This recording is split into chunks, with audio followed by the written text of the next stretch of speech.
नमस्कार दोस्तों, मैं अर्जुन आपका स्वागत करता हूँ स्टी बाय अर्जुन के यूट्यूब चैनल में। तो दोस्तों, आज की हमारी क्लास है उपराष्ट्रपति यानी वाइस प्रेसिडेंट के बारे में। जो है दोस्तों, आज की हमारी दूसरी क्लास है।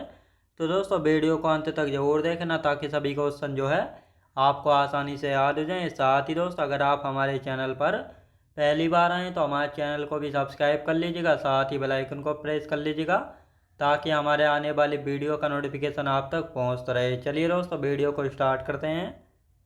तो आज की क्लास में हम जानने वाले हैं उपराष्ट्रपति यानी वाइस प्रेसिडेंट के बारे में जानेंगे, और आज की हो जाती है हमारी दूसरी क्लास। तो यदि हम बात करते हैं उपराष्ट्रपति के निर्वाचन से जुड़ी कुछ बातें, तो उपराष्ट्रपति का निर्वाचन यानी इलेक्शन जो है कैसे होता है, तो इसके बारे में हम जानेंगे। तो उपराष्ट्रपति के निर्वाचन से जुड़ी कुछ बातों की यदि हम बात करते हैं, तो इनका निर्वाचन कौन करवाता है? भारत का निर्वाचन आयोग करवाता है। नामांकन के लिए कम से कम 20 प्रस्तावक और 20 अनुमोदक होने चाहिए, और साथ ही जमानत राशि जो है 15,000 रुपये जमा करनी होती है आरबीआई में। तो अब इन तीनों पॉइंटों को समझते हैं। तो उपराष्ट्रपति का जो निर्वाचन यानी इलेक्शन है कौन बुक करवाता है? भारत का जो निर्वाचन आयोग होता है ये जो है उपराष्ट्रपति का जो है निर्वाचन करवाता है। साथ ही नामांकन के लिए कम से कम जो है 20 प्रस्तावक और 20 अनुमोदक होना चाहिए। यानी जो व्यक्ति भी जो है उपराष्ट्रपति का पद के लिए खड़ा होगा तो उसके लिए जो है पहले उसके नाम को जो है 20 लोग प्रस्ताव पेश करेंगे उसके नाम का कि ये जो है उपराष्ट्रपति का चुनाव लड़ेंगे, और 20 लोग जो है इस प्रस्ताव से एग्री होंगे यानी सहमत होंगे, हाँ ये व्यक्ति जो है क्या उपराष्ट्रपति चुनाव के लिए जो है खड़े हो सकते हैं। तो कुल मिलाकर 40 लोगों को जो है आपको राजी करना होगा ताकि जो आपको जो है वोट डाल सकें, तभी जो है आप क्या कर सकते हैं, उपराष्ट्रपति का चुनाव लड़ सकते हैं। जबकि 20 प्रस्तावक और 20 अनुमोदक आपके नाम को प्रस्ताव पेश करें, और साथ ही 15,000 रुपये जमानत राशि के तौर पर आरबीआई में जमा करना होता है। अब आर्टिकल 67 के बारे में यानी अनुच्छेद 67 के बारे में बात करते हैं। तो ये क्या कहता है? ये कहता है उपराष्ट्रपति का कार्यकाल। तो उपराष्ट्रपति के कार्यकाल की यदि हम बात करते हैं तो सामान्य कार्यकाल जो है 5 वर्षों का होता है। जो उपराष्ट्रपति हैं इनका सामान्य कार्यकाल 5 वर्ष होता है। लेकिन उपराष्ट्रपति अपना इस्तीफा या रिजाइन करना चाहें तो किसको देंगे? उपराष्ट्रपति जो अपना इस्तीफा किसको देते हैं? राष्ट्रपति को देते हैं। साथ ही अगर राष्ट्रपति को पद से हटाना है, राष्ट्रपति नहीं बल्कि उपराष्ट्रपति को पद से हटाना है, तो संविधान में उपराष्ट्रपति को पद से हटाए जाने के आधार नहीं दिए गए हैं। अब दोस्तों, हमने जाना था जब भारत के जो राष्ट्रपति या प्रेसिडेंट होते हैं ये अपने पद पर रहते हुए जो है किसी मामले में दोषी पाए जाते हैं या किसी कांड में दोषी पाए जाते हैं, तो जब तक भारत के राष्ट्रपति अपने पद पर रहेंगे तब तक जो उन पर कोई कानूनी कार्यवाही नहीं की जाएगी, क्योंकि ये आर्टिकल 361 के तहत इनको जो है स्पेशल राइट यानी विशेष अधिकार दिया गया है। लेकिन अगर ज़्यादा ही कोई गंभीर मामला होता है जिसमें जो है दोषी पाए जाते हैं राष्ट्रपति, तो इन पर जो है आर्टिकल 61 के तहत जो है महाभियोग लगाया जाता है संविधान का अतिक्रमण करने पर, और इसके बाद जो है लोकसभा और राज्यसभा में महाभियोग प्रस्ताव पेश किया जाता है, और इसके बाद दोनों सदनों से पास करने के बाद जो है राष्ट्रपति को उनके पद से हटा दिया जाता है। अब दोस्तों, यहाँ पे हमने बात की है कि राष्ट्रपति को हटाने के लिए जो है कौन सा आधार है, यानी संविधान का अतिक्रमण करने पर जो है राष्ट्रपति पर महाभियोग लगाया जाता है। लेकिन जब उपराष्ट्रपति को पद से हटाते हैं तो इनको पद से हटाने के लिए जो है संविधान में कोई भी आधार नहीं दिया गया है। तो ये आपको याद रखना है।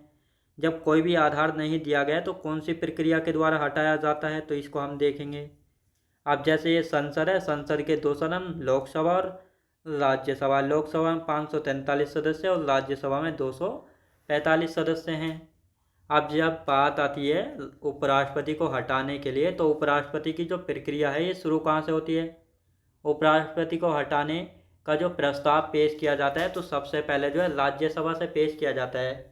यानी जब हमने जाना था राष्ट्रपति या प्रेसिडेंट के बारे में, इनको हटाने के लिए जो महाभियोग प्रस्ताव चाहे लोकसभा में या राज्यसभा में किसी में पेश कर दिया जाता है। लेकिन जब उपराष्ट्रपति को हटाने की बात आती है तो ये जो है इनको हटाने का प्रस्ताव राज्यसभा से ही जो है शुरुआत होगी, और राज्यसभा के जो 245 सदस्य हैं इनमें से लगभग 123 सदस्यों के द्वारा इसको पास किया जाना चाहिए, और उसके बाद ही ये लोकसभा में आता है। और लोकसभा में कितने 543 सदस्य हैं वर्तमान में। लेकिन जब ये लोकसभा में आएगा उपराष्ट्रपति को हटाने का प्रस्ताव, जब लोकसभा में प्रेजेंट सदस्य होंगे तो उनके आधे से ज़्यादा जो है इसको सहमत होना चाहिए, यानी इसको पास कर दें, तभी जो उपराष्ट्रपति हट जाते हैं अपने पद से। तो सामान्य बहुमत से जो है पास हो जाए और इसके बाद जो है तब उपराष्ट्रपति अपने पद से जो है हट जाएंगे। तो ये आपको याद रखना है। अब यहाँ पे राष्ट्रपति का महाभियोग और उपराष्ट्रपति का निष्कासन के बारे में हम जान लेते हैं। इनमें जो है कौन कौन से पॉइंट शामिल किए गए हैं और इनमें जो है क्या क्या अंतर जो है दिए हुए हैं। तो सबसे पहले हम बात करेंगे राष्ट्रपति का महाभियोग और उपराष्ट्रपति का निष्कासन। राष्ट्रपति का महाभियोग आर्टिकल 61 में दिया गया है और जबकि उपराष्ट्रपति का निष्कासन आर्टिकल 67 के बी में जो है दिया गया है। अब कौन कौन से पॉइंट है यहाँ पे राष्ट्रपति होगा और इधर हो गए उपराष्ट्रपति। अब उपराष्ट्रपति पर जो है जब राष्ट्रपति या प्रेसिडेंट की बात आ जाती है तो इन पर जो है किस आधार पर महाभियोग लगाया जाता है। तो आधार संविधान का अतिक्रमण करने पर जो इनको क्या महाभियोग लगाकर हटाया जाता है। लेकिन उपराष्ट्रपति को हटाने के लिए जो है संविधान में आधार नहीं दिए गए हैं। और ये कहाँ से शुरू होता है महाभियोग, किसी भी सदन से, यानी संसद के जो 2 सदन हैं लोकसभा और राज्यसभा, महाभियोग प्रस्ताव जो है किसी भी सदन से जो है शुरुआत होती है। लेकिन उपराष्ट्रपति को हटाते हैं तब सिर्फ और सिर्फ राज्यसभा से जो है इसकी शुरुआत होती है। अब यहाँ पे बात करते हैं सूचना की, यानी जब राष्ट्रपति को हटाने के लिए जो है महाभियोग प्रस्ताव पेश किया जाता है तो 14 दिन पहले जो है राष्ट्रपति को बताया जाता है कि हम आपके खिलाफ जो है महाभियोग प्रस्ताव पेश कर रहे हैं। तो 14 दिन पहले बताया जाता है और उपराष्ट्रपति को भी जो है 14 दिन पहले बताया जाता है या सूचना दी जाती है। सदन के कुल सदस्यों के 1/4 सदस्य राजी हों और यहाँ पर जो है दूसरी शर्त जो है नहीं दी गई है उपराष्ट्रपति में। तो ये आपको याद रखना है। अब कितने बहुमत या मेजोरिटी से जो है ये महाभियोग प्रस्ताव जो है पास होना चाहिए ताकि राष्ट्रपति अपने पद से हट सकें। तो दोनों सदनों में अलग अलग सदन की कुल सदस्यों का 2/3 सदस्य है, यानी जो दोनों सदन के सदस्य हैं, यानी लोकसभा में 543 इनका 2/3 सदस्य है और राज्यसभा के 2/3 सदस्य है। इस प्रकार जो है दोनों सदनों से महाभियोग प्रस्ताव पे पास होता है और उसके बाद जो है यानी प्रेसिडेंट हट जाएंगे। लेकिन उपराष्ट्रपति की बात करते हैं तो राज्यसभा में यानी प्रभावी बहुमत से और लोकसभा में साधारण बहुमत से। प्रभावी बहुमत मतलब 245 सदस्य हैं राज्यसभा में, इनमें से आधे से ज़्यादा जो है इस पर राजी होने चाहिए। और साथ ही लोकसभा में साधारण बहुमत से, यानी जितने सदस्य आते हैं उनमें से जो है आधे से ज़्यादा जो है इसमें राजी होने चाहिए, तभी जो उपराष्ट्रपति अपने पद से जो है हटेंगे। तो ये सारे पॉइंट आपको क्लियर हो गए होंगे। अब आर्टिकल 69 के बारे में बात कर लेते हैं। आर्टिकल 69 क्या कहता है। तो आर्टिकल 69 कहता है उपराष्ट्रपति की शपथ के बारे में। जिस प्रकार हमने जाना था राष्ट्रपति यानी प्रेसिडेंट की शपथ को आर्टिकल 60 में रखा गया था और साथ ही प्रेसिडेंट यानी राष्ट्रपति को शपथ कौन दिलाते थे, सुप्रीम कोर्ट के मुख्य न्यायाधीश जो है दिलाते थे। लेकिन यहाँ पे बात हो रही है उपराष्ट्रपति की, तो उपराष्ट्रपति का जो शपथ का प्रारूप है इसको आर्टिकल 59 में नहीं 69 में रखा गया है। अब उपराष्ट्रपति को शपथ कौन दिलाता है, तो राष्ट्रपति या राष्ट्रपति के द्वारा नियुक्त व्यक्ति के समक्ष जो है शपथ लेगा। यानी जो उपराष्ट्रपति हैं इनको शपथ दिलाते हैं कौन, राष्ट्रपति। अगर राष्ट्रपति नहीं होंगे तो इनके द्वारा नियुक्त किए गए मंत्री जो हैं इनको शपथ दिलाते हैं। तो ये आपको याद रखना है। अब यहाँ पे हम बात करते हैं भारत का पहला कार्यवाहक राष्ट्रपति। तो भारत का पहला कार्यवाहक राष्ट्रपति कौन थे, वीवी गिरी, जिनको वरा वेंकट गिरी कहा जाता है। ये 1969 में बने थे और इस समय राष्ट्रपति हुआ थे डॉक्टर जाकिर हुसैन, जिनकी जो है पद पर रहते हुए मृत्यु हो गई थी। तो अब इसको समझते हैं दोस्तों, भारत का पहला कार्यवाहक राष्ट्रपति क्या होता है। तो दोस्तों भारत के राष्ट्रपति की हम बात करते हैं तो भारत के जो राष्ट्रपति हैं इनका पद जो है सबसे बड़ा पद होता है और भारत में सारे काम इन्हीं के नाम से होते हैं, लेकिन प्रधानमंत्री की सलाह पर होते हैं। जब राष्ट्रपति जो है अपना त्याग पत्र दे दें, महाभियोग के द्वारा इनको हटाया जाता है या बीमार हो जाए या पद पर रहते हुए मृत्यु हो जाए, तब जो है इनका पद खाली हो जाता है। अब राष्ट्रपति का पद जो है ज़्यादा समय तक खाली जो है नहीं रह सकता, क्योंकि सारे काम इन्हीं के नाम से होते हैं देश में।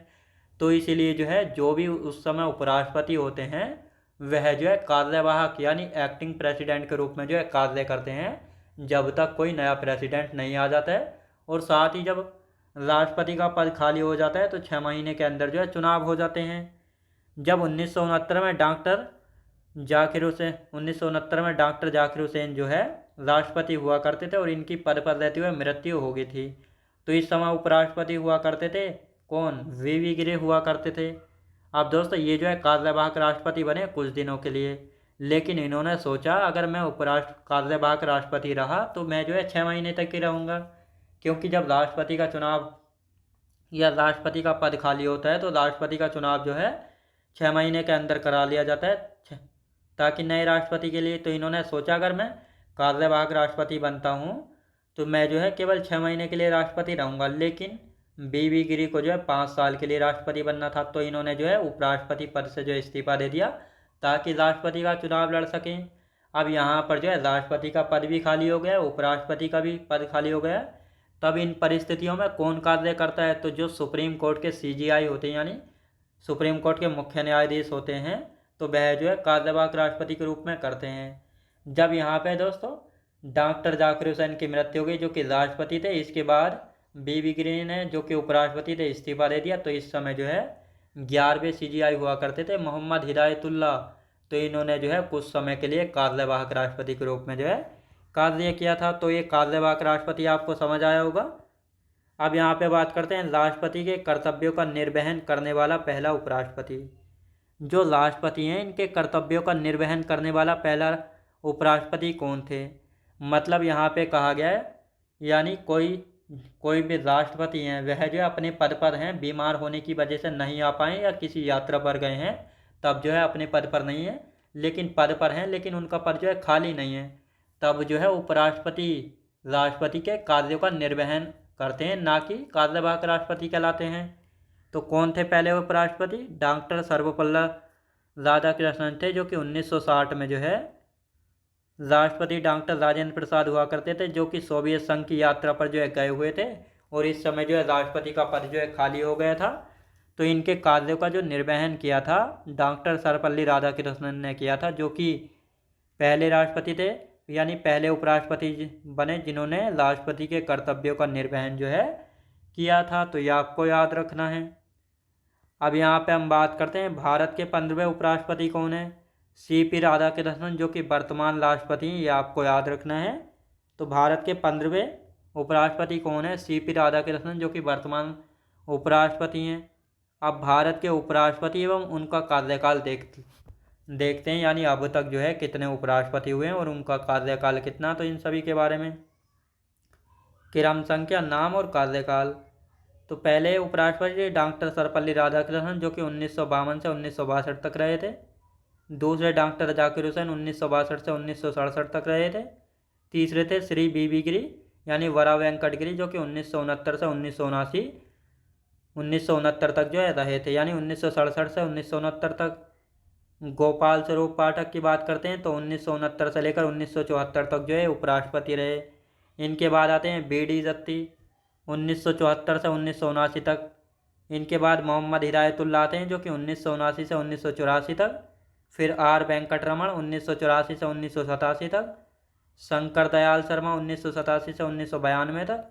KR नारायणन 1992 से 1997 तक। कृष्णकांत 1997 से 2002 तक। भैरव सिंह शेखावत की हम बात करते हैं तो ये जो है 2002 से लेकर 2007 तक जो उपराष्ट्रपति रहे। मोहम्मद हामिद अंसारी 2007 से लेकर 2017 तक उपराष्ट्रपति रहे। M वेंकैया नायडू 2017 से 2022 तक।